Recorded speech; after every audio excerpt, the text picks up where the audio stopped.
अरे याद रख, मौलवी ने तो वो किया जो पूरी दुनिया में किसी भी प्रोफेशनल से ने कुछ नहीं किया। ये तो वो है कि एक हाफिज कुरान तन्हा न जाने कितने को हाफिज कुरान बना देता है, और वो हाफिज कुरान न जाने कितने को हाफिज कुरान बनाता है। खैरुकुम मन तअल्लमल कुरान वअल्लमा, तुम में बेहतरीन वो शख्स है जो कुरान पढ़े और एक दूसरे को पढ़ाए। मैं कहना ये चाहता हूँ कि सुल्तान सलाहुद्दीन अय्यूबी और मस्जिद अक्सा की बातें कभी हुई? मुझे बताएं, आखिरी लम्हे में मेरी गुफ्तगू चल रही है हमारी निजी मजलिसों में। अल्लामा तवज्जो, बस आखिरी बात, हमारी निजी मजलिसों में क्या कभी जंग मूता के बारे में गुफ्तगू हुई? हजरत खालिद बिन वलीद सैफुल बिन सैफुल्लाह कहते हैं कि अकेले मेरे हाथ में जंग मूता में 9 तलवारें टूट गई थी। क्या कभी हमारी निजी मजलिसों में इकरमा, हजरत इकरमा के बारे में गुफ्तगू हुई? यरमुक के मौके पे तन्हा इकरमा, और कौन इकरमा? अगर बाप का नाम सुनेंगे तो दंग रह जाएंगे। अरे अबू जहल जैसे बदबख्त का खुशनसीब बेटा जिसे दुनिया हजरत इकरमा के नाम से जानती है, 400 बहादुरों को लेके 40,000 फौज से मुकाबले के लिए निकल पड़ते हैं। क्या कभी हमने जनाबे जर्रार इब्ने अजूर की बात की?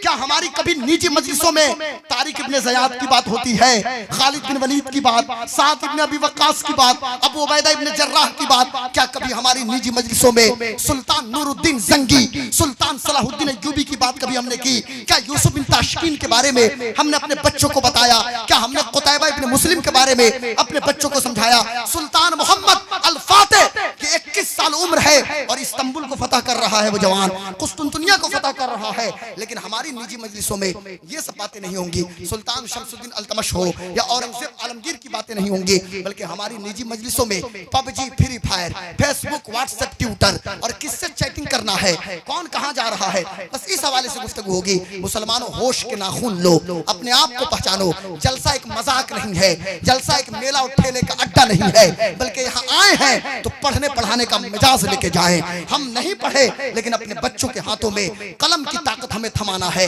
ये सबसे बड़ी ताकत है। एजुकेशन के इंपोर्टेंस को समझिए, नमाज की अहमियत को समझिए। सिर्फ जुम्मा से काम नहीं चलने वाला कि हम तो जुमा पढ़ते हैं। अरे जुमा पढ़ के कौन सा एहसान कर देते हैं? फज्र कौन पढ़ेगा, जोहर कौन पढ़ेगा? और आज हमारे खतीबों ने जो ड्रामा शुरू किया है कि कौन अफजल, अबू बकर सिद्दीक अफजल है कि हजरत अली अफजल है, और यही हमारी पब्लिक के बीच में डिस्कस का मौजू बन गया है। यार, पब्लिक के बीच में डिस्कस का मौजू अफजल और मफजूल नहीं है। पब्लिक के बीच में डिस्कस का पॉइंट ये नहीं है कि हजरत अमीर मुआविया कौन है, हजरत इमाम हसन कौन है। अरे आपके बीच जो चैलेंजेज हैं, जो मसाइल हैं, वो डिस्कस के मौजू होने चाहिए कि हमारी फजर की नमाज क्यों छूट गई, हमारी जोहर की नमाज क्यों छूट रही है, हम असर क्यों नहीं पढ़ रहे हैं, मगरिब क्यों नहीं पढ़ रहे हैं, इशा क्यों नहीं पढ़ रहे हैं, हमारी लड़कियां गैरों के साथ अपने घर को छोड़ के क्यों भाग रही हैं, मेरी बेटी मुर्तद क्यों हो रही है। कभी जाके दैनिक जागरण उठा के देखना, कभी प्रभात पढ़ना और कभी हिंदुस्तान। बेटी मेरी है, बेटी आपकी है, इस्लाम को रिप्रेजेंट करने वाली बेटी है। शादी से पहले बाप ने शादी का दिन रख दिया है, दिन तारीख मुतअय्यन है, बाप ने शहर की जमीन को बेच दिया, 14-15 लाख जेवर का इंतजाम कर दिया, और वो अभागिन लड़की किसी दूसरे के साथ जेवर के साथ और पैसे के साथ लापता हो जाती है, और साल भर के बाद खबर आती है कि ट्रेन के आगे उसका कटा हुआ जिस्म मिला है, उसकी लाश मिली है, कोई लड़की फांसी लगा रही है। कैसा माहौल हमने बना दिया। ये चैलेंजेस हमारे मुआशरे के हैं। हमारे मुआशरे का चैलेंज ये नहीं है कि अबू बकर सिद्दीक को हम अफजल कहें, कि हजरत अली को कहें, लेकिन बात आ गई है तो सुन लो, हमारा अकीदा वही है जो हमारे अकाबिरीन का है। अंबिया और रसूल के बाद कायनात में अबू बकर से बेहतर कोई नहीं है कि जिस पे सूरज निकला हो या सूरज निकले कभी। वाह, बहुत खूब भाई, वाह। और खिलाफत की जो तरतीब है, यही तरतीब अफजलियत की भी तरतीब है। हजरत अबू बकर सिद्दीक, हजरत फारूक आजम, हजरत उस्मान गनी और फिर हजरत अली कर्रमल्लाहु वजहुल करीम।